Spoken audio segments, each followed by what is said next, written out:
তো এরপরে প্রশ্ন করেছেন এক ভাই যে 10ই মুহররম সম্পর্কে আজকে আমরা যে আলোচনা শুনলাম, এর সাথে ইমাম হাসান হোসেন লিখেছেন। হাসান হোসেন রাদিয়াল্লাহু আনহুর কাহিনী আমরা জানি এবং তাদের জন্যে রোজা রাখি। তাদের গল্পের সাথে মুহররমের 10 তারিখের গুরুত্ব সম্পর্ক কতটুকু? খুবই চমৎকার একটা প্রশ্ন। আপনার যে প্রশ্ন যে হুসাইন রাদিয়াল্লাহু আনহুর শাহাদাতের সাথে এটার কি সম্পর্ক, এটা আমি একটু আপনাকে ব্যাখ্যা করছি। 10ই মুহররমে আল্লাহ রাব্বুল আলামিন ফিরআউনের কবল থেকে মূসা আলাইহিস সালাম এবং বনু ইসরাইলকে মুক্তি দিয়েছেন। এটা ছিল মুহররম মাসের 10 তারিখ। এই নিয়তে আমরা সওম রাখি, এই নিয়তে আমরা রোজা রাখব। আর কাকতালীয়ভাবে এই দিনেই 10ই মুহররমে ইমাম হুসাইন রাদিয়াল্লাহু আনহুর শাহাদাত ঘটে গেছে। এটা প্রায় 60 কি 62 হিজরি দিকে ঘটনা। কথা কি বুঝতে পারছেন? আমি বুঝতে পারছি না। অনেক পরে, মানে কাকতালীয়ভাবে এই দিনেই হুসাইন রাদিয়াল্লাহু আনহুর শাহাদাতটা ঘটে গেছে। এই কারণে আমাদের মধ্যে একটা প্রচলন হয়ে গেছে যে হয়তোবা এই উদ্দেশ্যে এখানে রোজা রাখতে হয়। আসলে ব্যাপারটা এমন নয়। একটু ব্যাখ্যা করলে বুঝবেন। আমি ব্যাখ্যাটা করতে চাচ্ছি, না হলে আপনাদের ক্লিয়ার হবে না, আর এই বক্তব্যটা হয়তো অনলাইনে যাবে।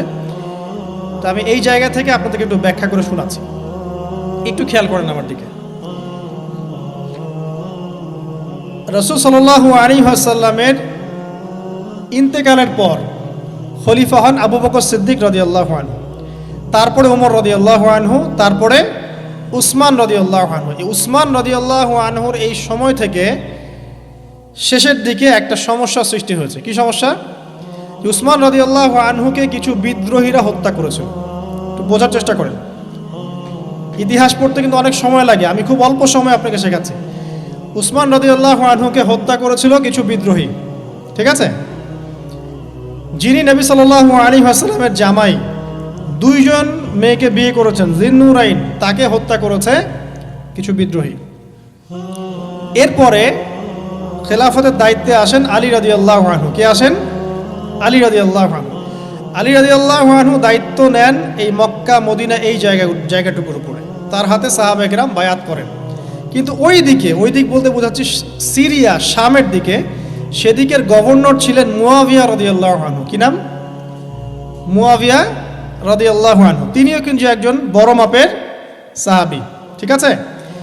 তো মুয়াবিয়া রাদিয়াল্লাহু আনহু সেখানে নিজে সেখানকার খেলাফতের দাবি করেন।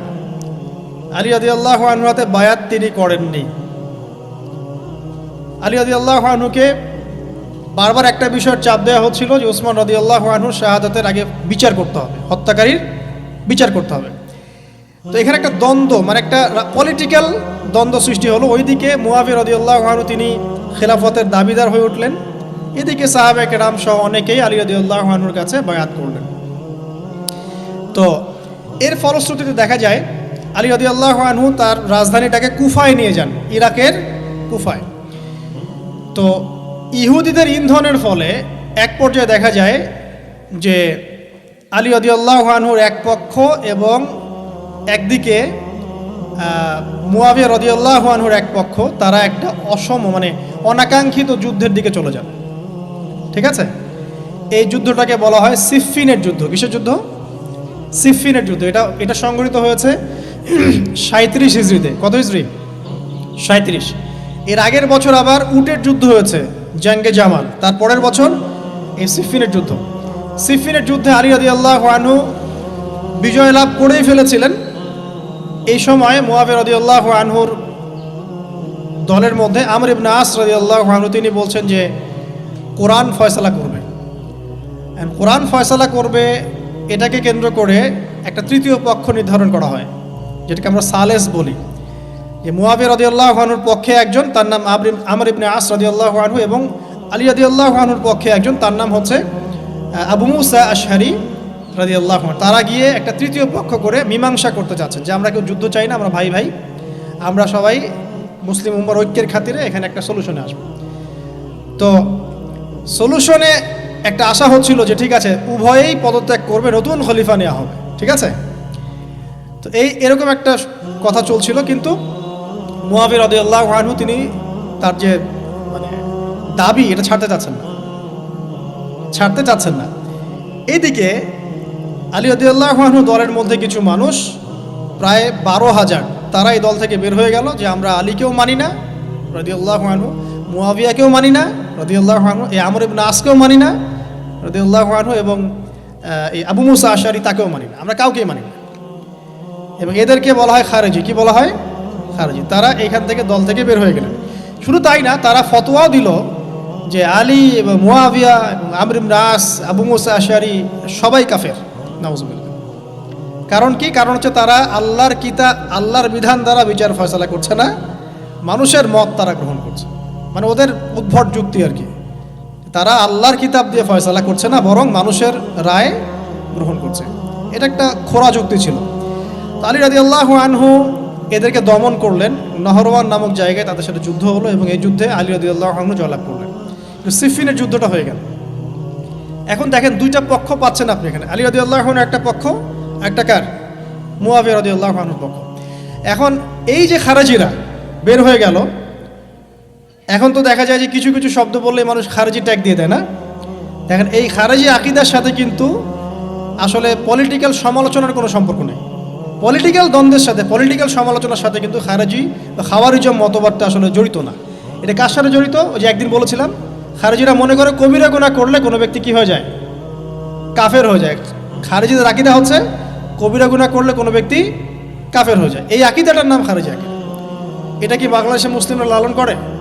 কোনো আলেম, কোনো বক্তা, কোনো মুফাসসির, কোনো মুহাদ্দিস আপনাদেরকে বলেছে কখনো এই দেশের মাটিতে যে কবিরা গুনাহ করেছে এরা এদেরকে মেরে ফেলো? বলেছে? কিন্তু আপনি কিছু হক কথা বললে আপনাকে ট্যাগটা খেতে হবে। আসলে এই যারা এই ধরনের মানে বলেছে, একদিন খারেজি ম্যানুফ্যাকচার কোম্পানির সাথে সদস্য, এরা ভাঙাচোরা ইস্যু পেলেই কাউকে খারেজি ট্যাগ দিয়ে দেয়।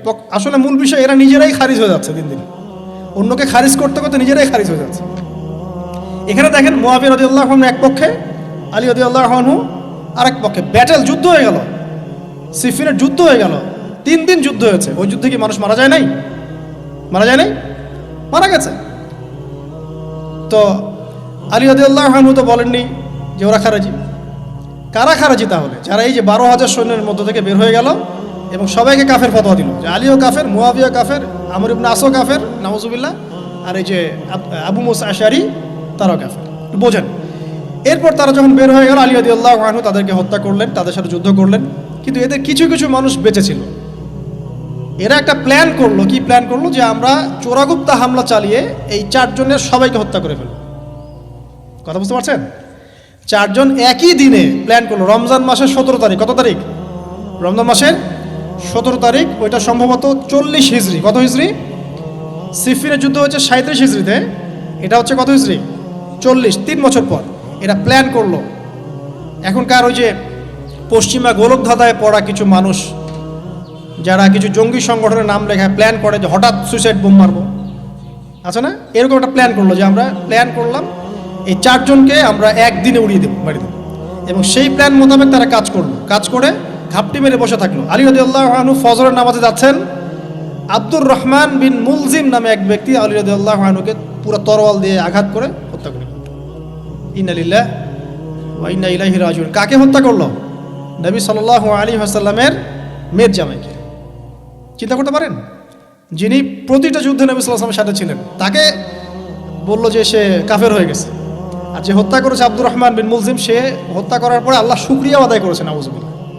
সে বলেছিল যে আমি আল্লাহ শুকরিয়া আদায় করছি যে আল্লাহ আমার হাতে একজন পথভ্রষ্ট মানুষকে মারলেন, নাউজুবিল্লাহ। চিন্তা করতে পারেন? ওইদিকে মুয়াবিয়া রাদিয়াল্লাহু আনহুকে মারার প্ল্যান করা হয়েছে সিরিয়ায়। উনাকে আঘাত করা হয়েছে, কিন্তু আঘাতটা তার মানে শরীরের সেই জায়গায় লাগে নাই যেখানে লাগলে তিনি মারা যেতে পারতেন। তিনি আহত হয়েছেন, পরবর্তীতে চিকিৎসা করে সুস্থ হয়ে গেছেন। আর এদিকে আমর ইবনে আস এবং আব্দুর রহমান আবু মুসা আশআরী তাদের উপরে হামলা হয়েছে। আমর ইবনে আসের জায়গায় আরেকজন সাহাবী গিয়েছেন নামাজ পড়তে, তিনি ডেড। মানে তাদের উদ্দেশ্য সফল হয়েছে এই জায়গায় যে আলী রাদিয়াল্লাহু আনহুকে হত্যা করা হয়েছে। তো এখন আলী রাদিয়াল্লাহু আনহু যখন নিহত হয়ে গেলেন, তাহলে কে থাকলো এখন? মুয়াবিয়া রাদিয়াল্লাহু আনহু। আচ্ছা, আলী রাদিয়াল্লাহু আনহু চলে যাওয়ার পরে তার সন্তান হাসান রাদিয়াল্লাহু আনহু, কি নাম? হাসান রাদিয়াল্লাহু আনহুর হাতে সাহাবায়ে কেরামের অনেকেই বায়াত করলেন, মানে তাকে খেলাফতের দায়িত্ব দিলেন। তো এবং তিনিও কুফায় রাজধানী, এখানে তিনি আছেন এবং কুফাবাসী তাকে মানে প্রলুব্ধ করছে কিছু কিছু মানুষ যে আপনার উচিত মুয়াবিয়া রাদিয়াল্লাহু আনহুর সাথে যুদ্ধ করা, ঠিক আছে? কিন্তু হাসান রাদিয়াল্লাহু আনহু সেই কাজটা করলেন না। তিনি বলেন, না, আমি মুসলিমদের মধ্যে দ্বন্দ্ব চাই না, বরং আল্লাহর নবী একটা ভবিষ্যৎবাণী করেছিলেন সাল্লাল্লাহু আলাইহি ওয়াসাল্লাম যে আমার এই নাতি হাসান মুসলিমদের বড় ফিতনার সমাধান করে দিবে। সুবহানাল্লাহ, কথা বুঝতে পারছেন? তো হাসান রাদিয়াল্লাহু আনহু তখন কি করলেন, নিজে তার যে এই যে দায়িত্ব, খেলাফতের দায়িত্ব, তিনি মুয়াবিয়া রাদিয়াল্লাহু আনহুর হাতে ছেড়ে দিলেন। সুবহানাল্লাহ, তিনি নিজে পদত্যাগ করলেন। ঠিক আছে, আমার ক্ষমতার দরকার নাই, মুসলিমরা আপোষে মারামারি কাটাকাটি থেকে রক্ষা পাক। কিছু শর্ত ছিল ওই চুক্তির মধ্যে, যে মুয়াবিয়া রাদিয়াল্লাহু আনহু যে কাজই করবেন সুরাভিত্তিক করতে হবে, হ্যাঁ, আহলে বাইতদেরকে সম্মান করতে হবে, ভাতা নির্ধারণ করতে হবে, এরকম কিছু শর্ত ছিল, ঠিক আছে? তো মুয়াবিয়া রাদিয়াল্লাহু আনহু মেনে নিলেন। এবার কিন্তু সারা মুসলিম জাহারের কে খলিফা হলেন? কি নাম বলেন? মুয়াবিয়া রাদিয়াল্লাহু আনহু। এবং এরপর তিনি একাধারে 20 বছর খেলাফতের দায়িত্ব পালন করেছেন। কত বছর? 20 বছর।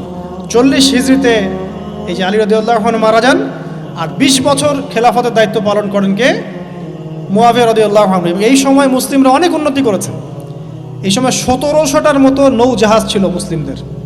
সাইপ্রাস দ্বীপ থেকে শুরু করে, পর্তুগাল থেকে শুরু করে চায়না, এদিকে আফ্রিকা থেকে শুরু করে পুরো যে ভারতবর্ষ, সবই মুসলিমদের।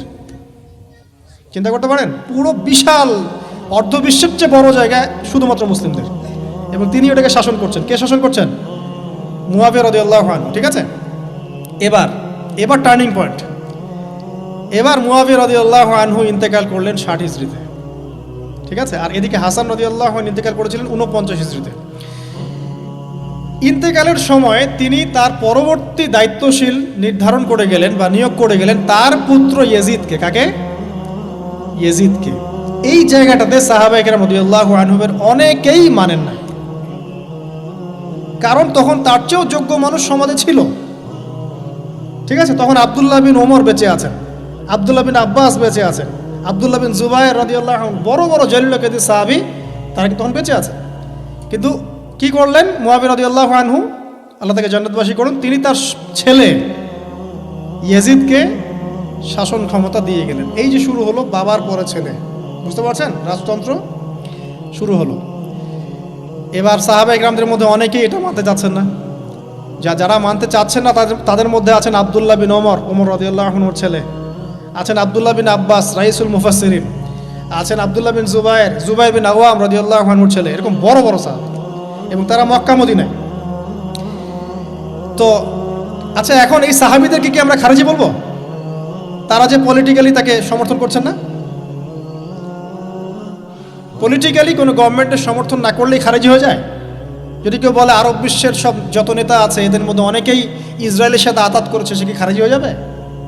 এই সমালোচনার সাথে খাওয়ারিজমের কোনো সম্পর্ক আছে? যদি কেউ বলে যে পশ্চিমাদের অস্ত্রশস্ত্র নিয়ে মুসলিমরা ইয়েমেনে হামলা করছে, এটা বললে সে খারিজি হয়ে যাবে? যদি কেউ বলে যে মধ্যপ্রাচ্যের কান্ট্রির কিছু নেতা তারা পশ্চিমাদের সাথে চুক্তি করেছে পেট্রো ডলার মনিটরিং সিস্টেম, সে কি খারিজি হয়ে যাবে?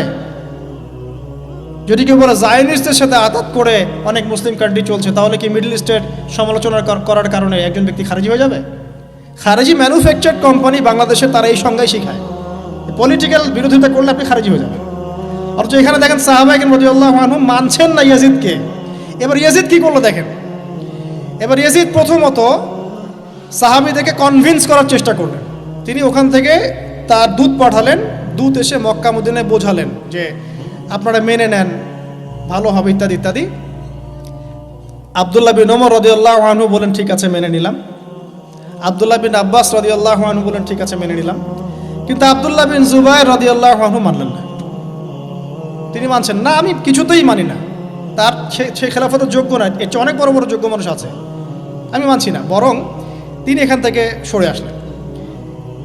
এবার ইমাম হুসাইন রাদিয়াল্লাহু আনহু, যার কথায় প্রশ্ন করেছেন, লম্বা উত্তর দিচ্ছি, ইমাম হুসাইন রাদিয়াল্লাহু আনহুর হাতে অনেকে বায়াত করতে চাইল যে আপনি যোগ্য খেলাফতের, ইয়াজিদ যোগ্য না, কে যোগ্য?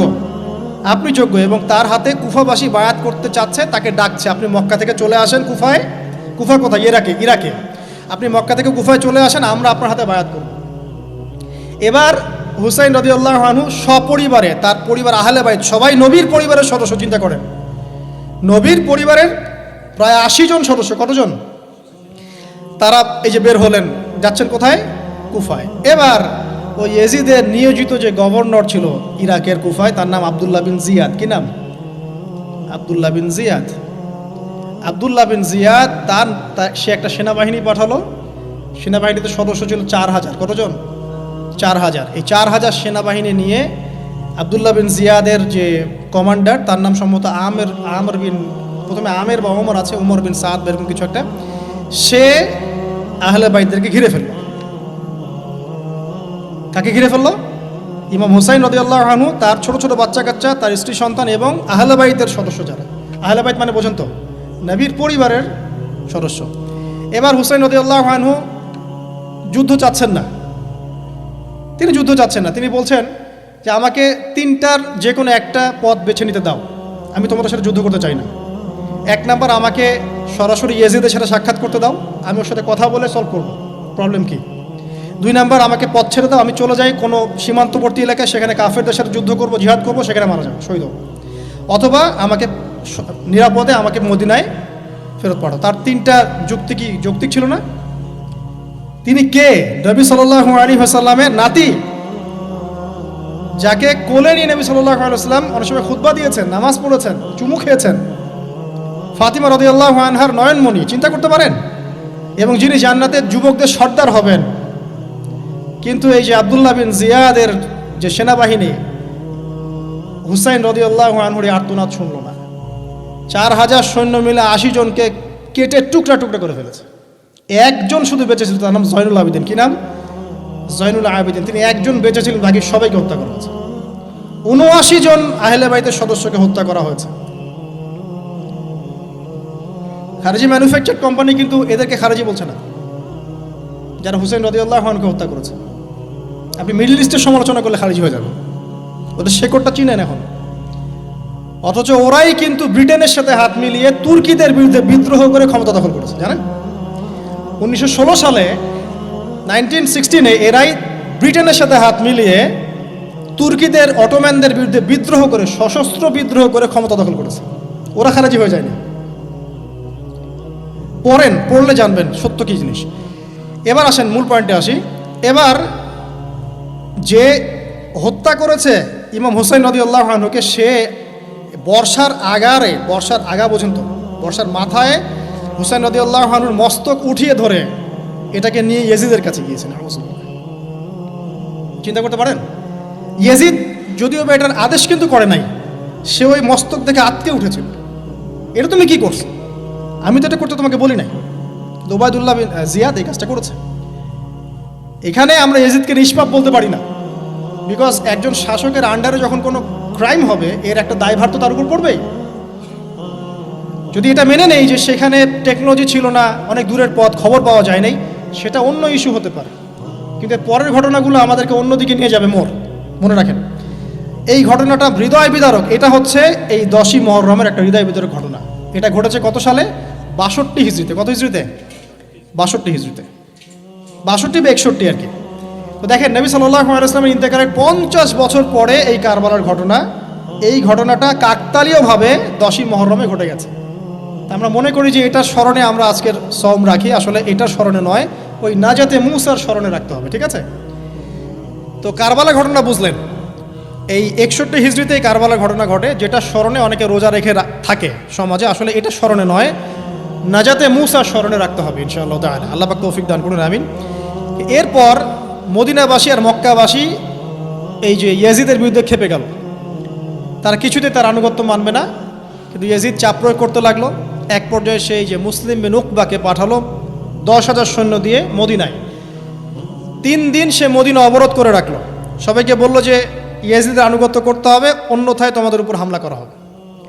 নবীর শহরে মুসলিম বিন উকবার নেতৃত্বে, পিছনে ইয়াজিদ ছিল, ইয়াজিদের শাসনামলে মুসলিম বিন উকবার নেতৃত্বে 63 হিজরিতে 3 দিন মদিনায় ম্যাসাকার চালানো হয়েছে।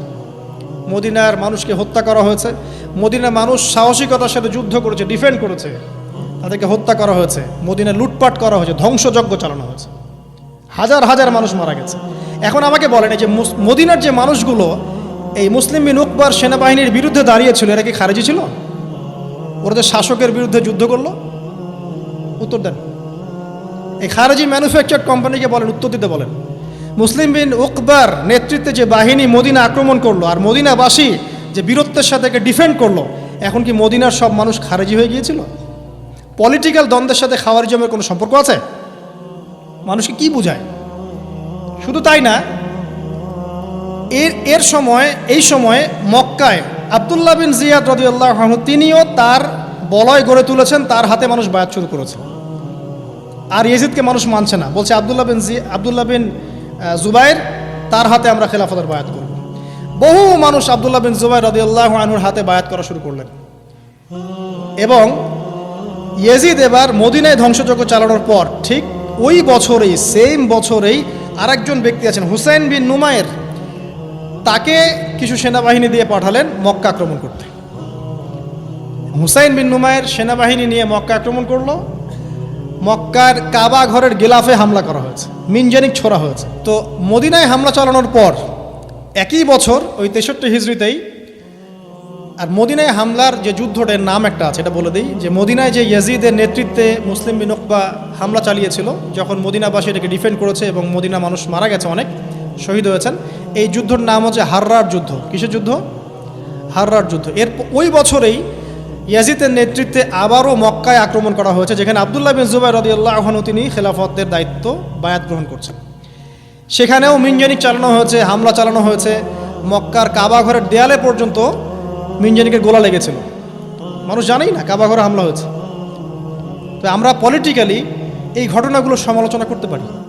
হুসাইন রাদিয়াল্লাহু আনহুর হত্যাকাণ্ড কোনো সাধারণ ঘটনা ছিল না, হাররার যুদ্ধ কোনো সাধারণ ঘটনা ছিল না, আব্দুল্লাহ বিন জুবাইর রাদিয়াল্লাহু আনহুকে মক্কায় আক্রমণ করা কোনো সাধারণ ঘটনা ছিল না। এরপরে আব্দুল মালিক বিন মারওয়ান যখন ক্ষমতায় আসেন, তার প্রায় 10 বছরের পরে, তখন হাজ্জাজ বিন ইউসুফের নেতৃত্বে আবারও এই মক্কায় হামলা হয়েছে। এর নাম শুনেছেন? হাজ্জাজ বিন ইউসুফ। এবার এই হামলাতে আব্দুল্লাহ বিন জুবাইর রাদিয়াল্লাহু আনহু এবং তার অনুসারীদেরকে সবাইকে শহীদ করা হয়েছে। হাজ্জাজ বিন ইউসুফের প্রতিরোধ করার সময় আব্দুল্লাহ বিন জুবাইর এবং তার সাহাবাই, তার সঙ্গী সাথে, তার কি খারেজি ছিলেন? আব্দুল্লাহ বিন জুবাইর রাদিয়াল্লাহু আনহুকে হত্যা করে রৌদ্রের মধ্যে তার লাশটা ঝুলিয়ে রাখা হয়েছে। আব্দুল্লাহ বিন জুবাইর কি আপনাকে বলি?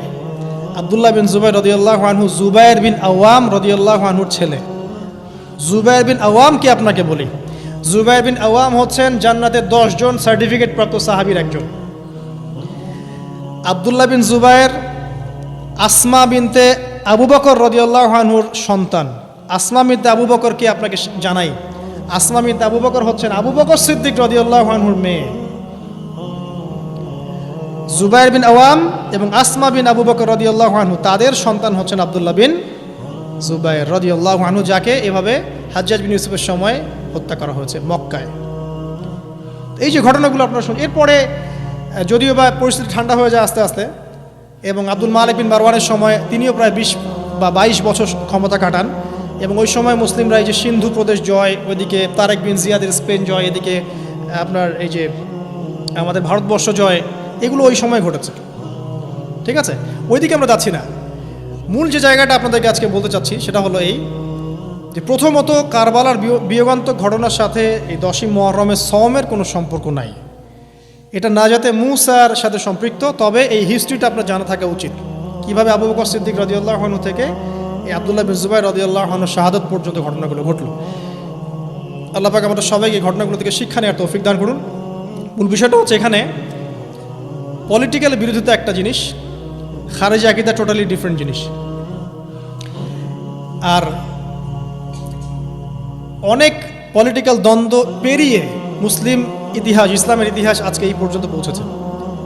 এই দ্বন্দ্বগুলোর কারণে আমরা কখনো এক পক্ষ আর এক পক্ষকে কাফের, ফাসেক, জালেম, মুরতাদ বা খারেজি এসব ট্যাগ লাগাতে পারি না। এগুলো দুঃখজনক। আল্লাহ পাক এভাবেই আমাদেরকে পরীক্ষা করেছেন, এই ঘটনাগুলো ঘটে গেছে। আল্লাহ পাক আমাদের সবাইকে ইতিহাস থেকে শিক্ষা নেওয়ার তৌফিক দান করুন, মুসলিমদের মধ্যে আপোষে ভাই ভাই সম্পর্ক রাখার তৌফিক দান করুন। আমিন।